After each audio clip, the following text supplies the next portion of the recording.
Assalamualaikum warahmatullahi wabarakatuh. Halo, apa kabar kawan-kawan semuanya? Semoga sehat dan semangat. Hari ini kita bertemu lagi pada materi nutrisi yang menyediakan energi, yaitu diantaranya ada karbohidrat, lemak, protein, mineral, dan vitamin. Kita sama-sama akan membahas ini. Nah, indikator dari pembelajaran untuk mata kuliah ini dan untuk sebab tadi diantaranya adalah mahasiswa mampu memahami terkait dengan ketepatan dalam pemilihan dan persiapan makan. Kemudian mahasiswa mampu mengetahui terkait dengan nutrisi yang meningkatkan pertumbuhan jaringan tubuh, karbohidrat, lemak, protein, mineral, dan vitamin.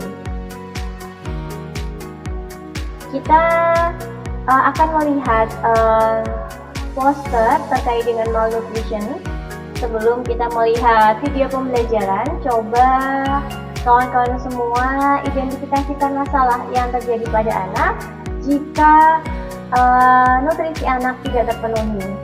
Nah, kita bisa melihat ada stunting, di mana ada seseorang yang pendek, kemudian wasting yang tinggi badannya tidak sesuai dengan porsi tubuhnya, kemudian obesitas yaitu seseorang yang kelebihan berat badan.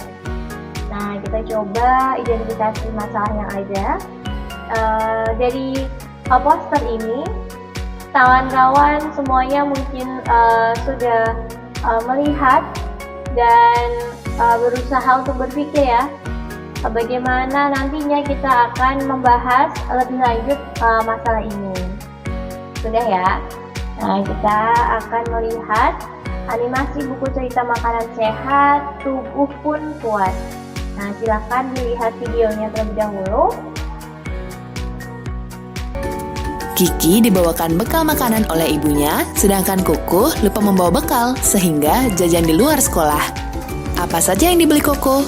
Coba lihat dengan matamu. Wah, ada coklat, permen warna merah, dan es krim warna kuning. Baru dibuka sapat nasi, daging ayam, brokoli, dan pisang. Bekalnya lengkap dan sudah ibu siapkan.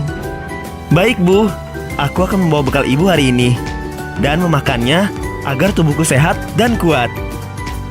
Koko pergi ke sekolah dengan semangat. Ia ingin makan sehat agar tubuhnya sehat dan kuat.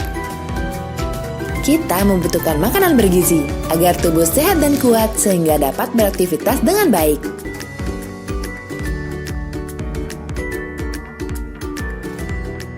Begitu ya, itu adalah cuplikan video tentang buku cerita makanan sehat tubuh pun kuat. Nah, silakan kawan-kawan mahasiswa kumpulkan data dan analisis data terkait dengan video yang sudah kalian tadi lihat. Setelah kalian bisa menyimpulkan data dan menganalisisnya, maka pasti kalian akan bertanya terkait dengan mengidentifikasi masalah terkait dengan masalah-masalah yang ada di dalam video tersebut. Di antaranya ini untuk stimulasi, pertanyaan stimulasi saja ya. Nah, apakah masalah pada video tersebut harus diselesaikan? Coba kira-kira dari video tersebut masalahnya harus diselesaikan nggak? Apa sih yang harus diselesaikan? Nah, kemudian yang kedua, materi terkait dengan nutrisi. Silakan kita dengarkan bersama materi ini. Yang pertama adalah ketepatan dalam pemilihan dan persiapan makanan. Jadi, makanan yang sehat itu adalah makanan yang bisa menerapkan gizi seimbang, di mana makanan yang bersih juga bisa dilihat dari bagaimana cara pemasarannya, kemudian bagaimana cara penyimpanannya, aman enggak, basi tidak, kotor tidak, terkontaminasi bahan kimia ataukah tidak.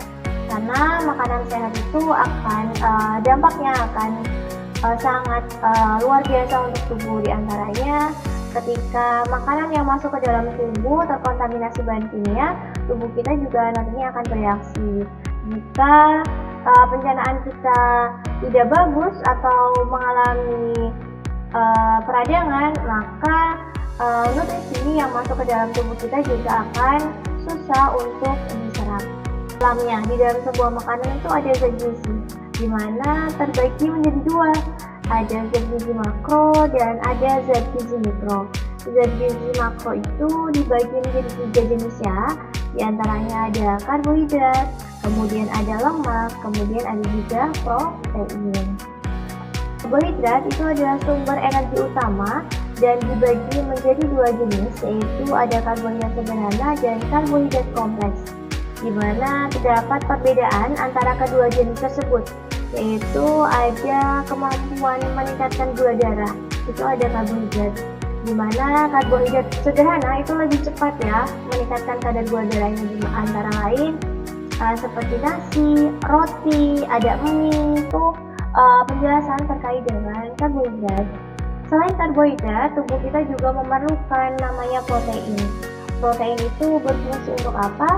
Protein itu berfungsi untuk membangun dan memperbaiki jaringan otot dan sel-sel baru dalam tubuh, di mana tubuh itu membutuhkan protein untuk memperbaiki otot yang rusak dan meningkatkan kekuatan saat berolahraga. Untuk anak usia dini, protein itu juga sangat penting. Untuk apa? Untuk pertumbuhan kulit, pertumbuhan kuku, pertumbuhan otot mereka supaya nah ini ada lemak. Lemak itu adalah komponen penting dalam diet yang sehat.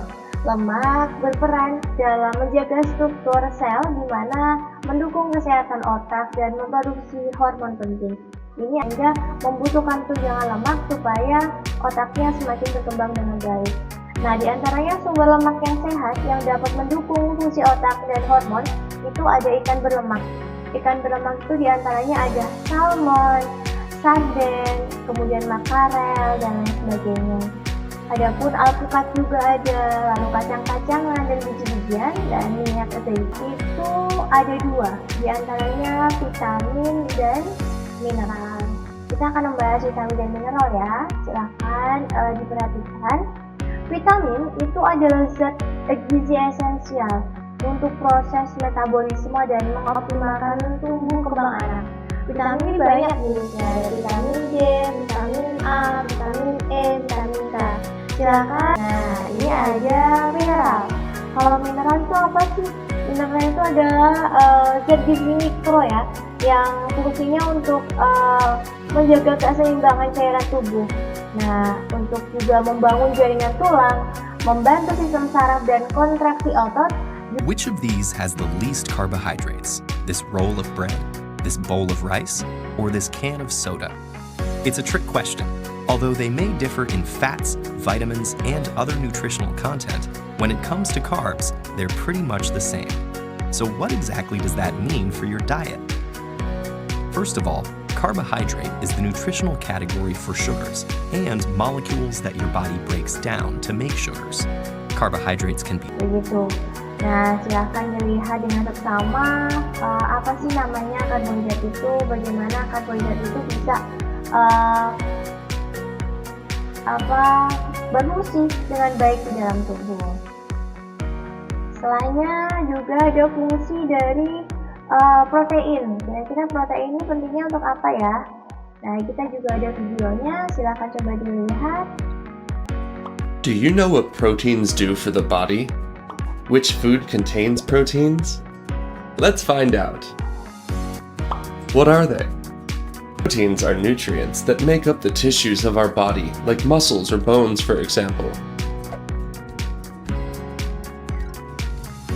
Also, proteins transport some vitamins and boost our immune system. There are animal proteins and vegetable proteins.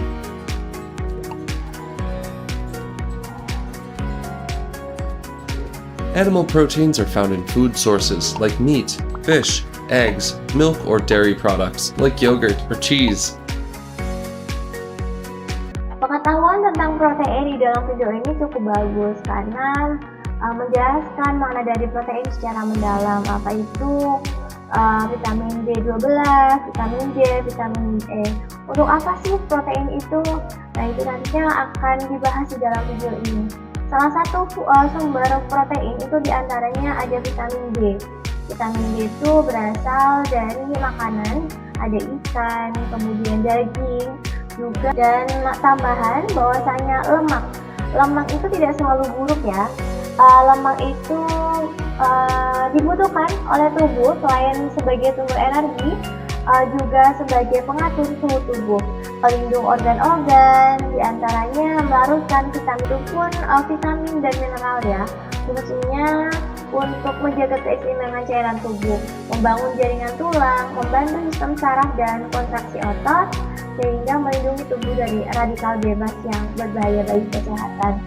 Ketika kita sudah melihat dan membahas terkait dengan macam-macam sumber energi di dalam atau nutrisi di dalam sebuah makanan, kita bisa melihat di sini ada poster terkait dengan pola makan seimbang. Nah, ini ada setiap makan isi piringku kayak protein hewani. Jadi ketika kita makan itu bukan hanya nasi saja, nasi sayur saja tanpa protein nabati atau hewani. Pastikan anak-anak kita anak-anak yang tumbuh, anak antara usia 0 sampai 8 tahun harus tumbuh dengan baik. Dengan cara apa? Setiap makan isi piringku kaya dengan protein hewani. Silakan untuk mendiskusikan dan menentukan masalah yang tadi sudah kita pelajari. Bisa mungkin didiskusikan terlebih dahulu 5 menit untuk menentukan masalah yang tadi sudah kita pelajari. Jika kita sudah mendiskusikannya, nah silakan data hasil pengamatannya ditulis di lembar kerja, kemudian analisis data pengamatannya juga harus ditulis di lembar kerja, dan solusi dari masalahnya yang telah dianalisa tadi silakan ditulis di lembar kerja. Silakan lembar kerjanya untuk di-download. Jika lembar kerjanya sudah di-download dan diisi, langkah terakhir adalah mengumpulkan tugasnya. Hasil dari analisa data dan hasil diskusi yang sudah teman-teman lakukan, silakan dikirim ke e-kampus. Baik, terima kasih banyak. Cukup itu yang Ibu bisa berikan untuk pertemuan hari ini.